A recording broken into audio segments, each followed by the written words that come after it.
Rimmer. Sorry? Liverpool fan. Oh. All set. Arne, first of all, just check on Joe Gomez and Cody Gakpo. How are they? What's the latest? I think both are not available for tomorrow. Cody is close to being back, and Joe will take quite a long time. He's going to be out for numerous weeks because of hamstring injury. Big blow for Joe. Yeah, and for us. Yeah, how's he but feeling? But first of all, of course, for him, because he tries to do everything to be with the team. He works really hard to come back, and then first game when he came back, after 2 or 3 minutes, we saw him making a sprint, and now he's out for weeks again. So, yeah, that's always very hard for a player in every part of the season, let alone in the part of the season where everybody's looking forward to. You've obviously got the chance to go 10 points clear with this game against Villa. It's Villa away, City away, Newcastle at home. And we can look at it and think you've got a real opportunity over the next week to take a real step towards sealing the Premier League title. So how do you see it? I see it as 13 games to be played, and the next game to be the most important one, starting with Villa away, which is like Wolves at home, again a difficult game for us, but for everyone. They have a great home record, maybe even more if they play in the evening. So we know that is going to be a challenge, but we have quite an okay away record as well this season. We've done quite okay this season in general as well, so it's a game I think for everyone to look forward to see these two sides playing against each other. What have you made though of Villa of late, because they've not won a Premier League game since middle of January, and that was against Everton, and in that time they've drawn with Arsenal, drawn with West Ham, drawn with Ipswich, but also lost at Wolves. If you win against Everton, that's a special accomplishment, isn't it? I don't know what you mean. They are in an extremely good run of form at the moment. No, but they did beat Celtic at home in an evening game 4-2. So I think Villa away, when you get the fixture list, you all know that Villa away is one of the tougher ones you can face. And but last season was also a very interesting game with it ending 3-3, if I remember correctly. So very good manager, always has a very good game plan. They brought in quite a lot of good players in the winter break as well, and they already had a very good team. They qualified for top 8 in the Champions League, so it tells you that it's a strong team we are going to face. But yeah, that's where I started with. Wolves at home was also tough for us, so there is every game in this period of time for every team in the league is difficult. Thank you. Good luck. Morning. One of the players they brought in recently was Marcus Rashford. I'm sure he'll be desperate to play in this game. Is he someone you'd have to pay particular attention to as he obviously tries to revitalise his career? Yeah, the first time, of course, I know Marcus Rashford because I followed the Premier League, but the first time I faced him real life was in the USA tour.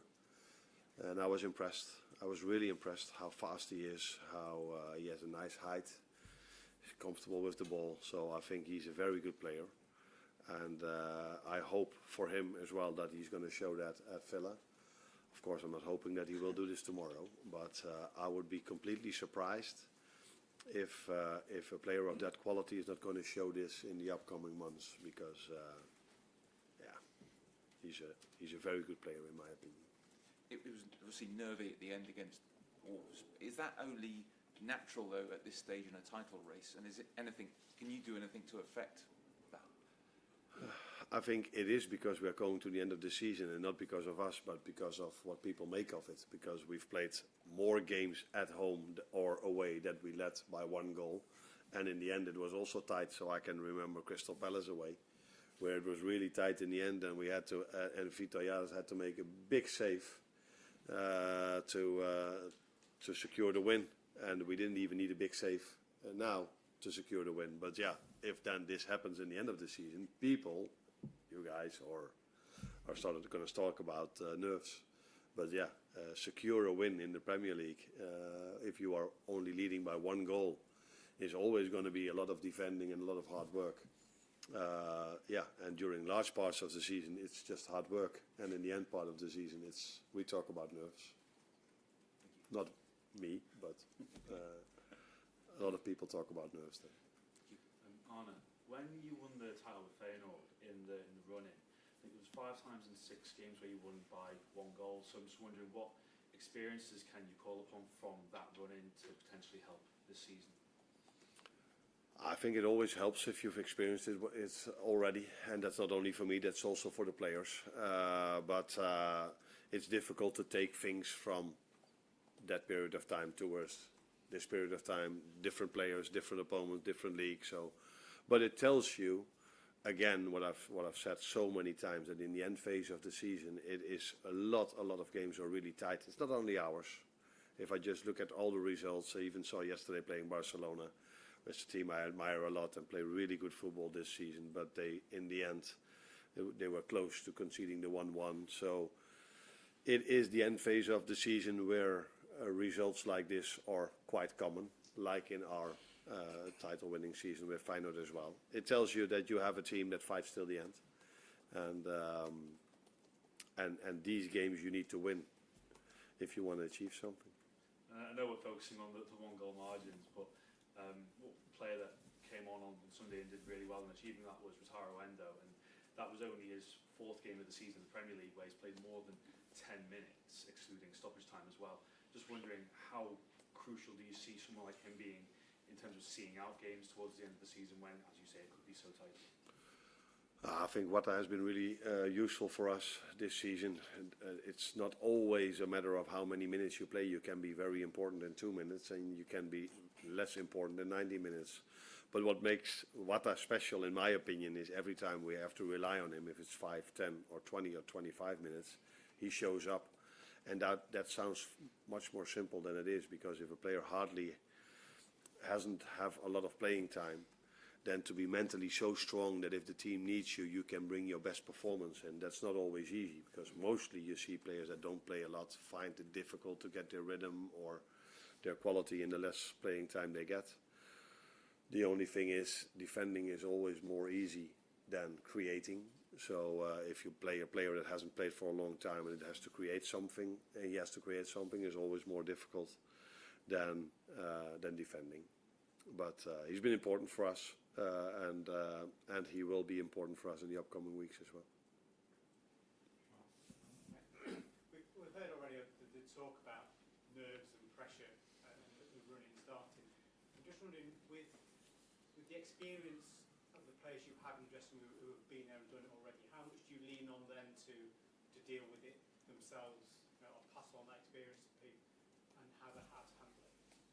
Now, we lean a lot on the players, because we train with them, we try to prepare them. I give them a pre-match meeting to try to prepare them in the best possible way. But from that moment onwards, you lean on the players. How much work rate do they want to put in? How well do they execute the game plan? Do they adapt to what the other team does?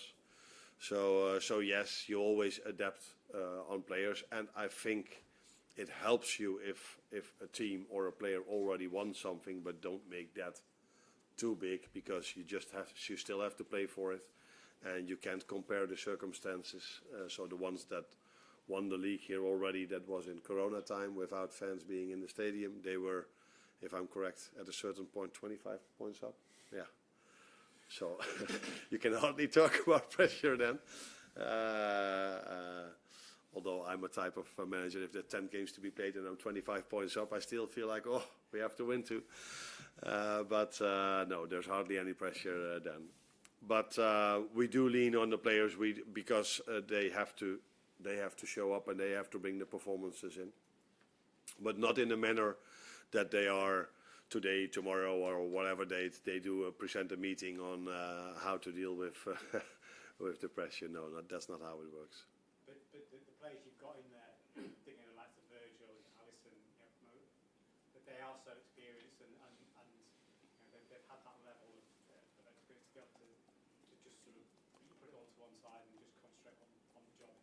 Yeah, no, but it helps, not in a sense of that they've won the league here maybe, but it helps that they are used to playing big games in their careers with a lot of pressure. That's also for Maka, who's won the World Cup. So players that are used to playing in those kind of environments. So, for example, Everton away is a hostile environment. It helps if you've already experienced this once or twice. So that's why it was so good for Conor Bradley, because I think it was his first to experience it. And I assume next time he played quite okay, but will only play better the next time, because you get more and more used to big games. And that is one of the things what very talented players need to have. They need to have playing time, and it's mostly more comfortable if you play at home at Anfield and everything you do, fans cheer for you. Where if you play an away game, if you do something very well, fans don't cheer for you. So that is something a player has to go through, and the more experience you have in playing big games, the better it is. But some young players don't have maybe the experience of big games, but they make the right decisions because of quality. So we must not overvalue experience, but it does help in certain situations.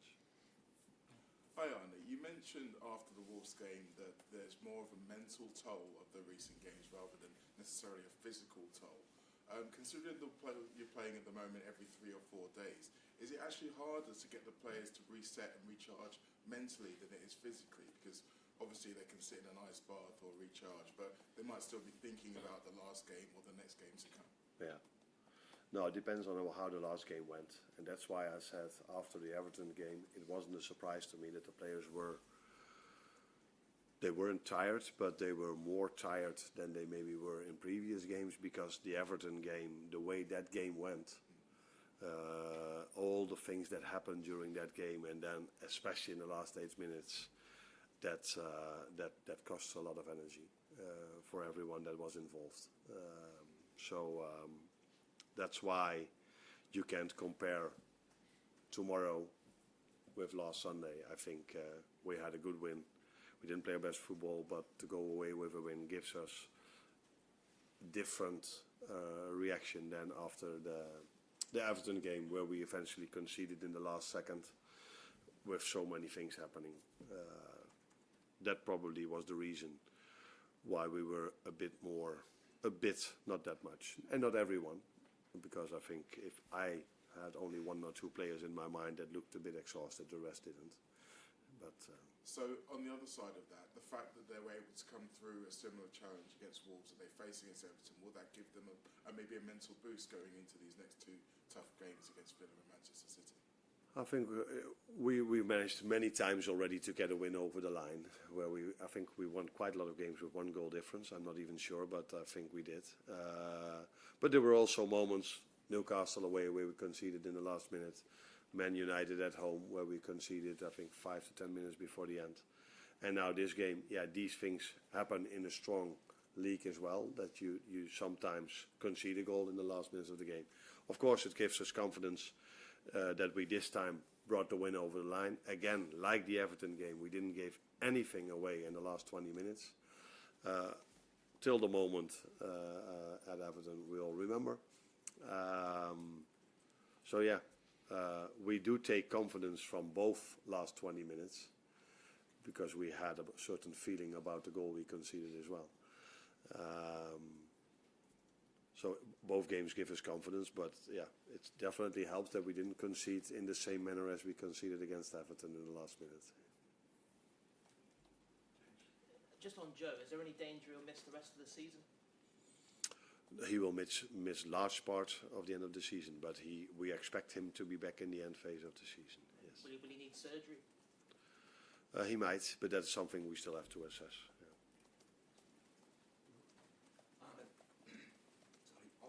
Sunday, Joel Jota made his first Premier League start since October. He's obviously has injury issues, and you've been managing his minutes when he has been available. If you can keep him fit from now until the end of the season, just what role can he play? Because we all see how good he was before he picked up that injury against Chelsea. Yeah. A role like many others. So he's done so well before his injury, and I think I've said it during the weekend. I couldn't even remember when his last start was for us in the Premier League. So I think we've missed him 3-4 months when it comes to a start. I always look at you if it's what's that. Chelsea game in October. Chelsea, no, that's a long way back. So we've missed the the number 9 that played in the first 7 or 8 games every single game, almost for 3 or 4 months. But now he's back, and he played 60, and with these amount of games we play now, you don't expect him to play 90 in the upcoming 3.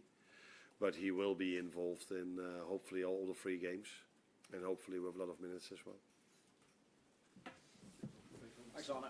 You're welcome. Okay.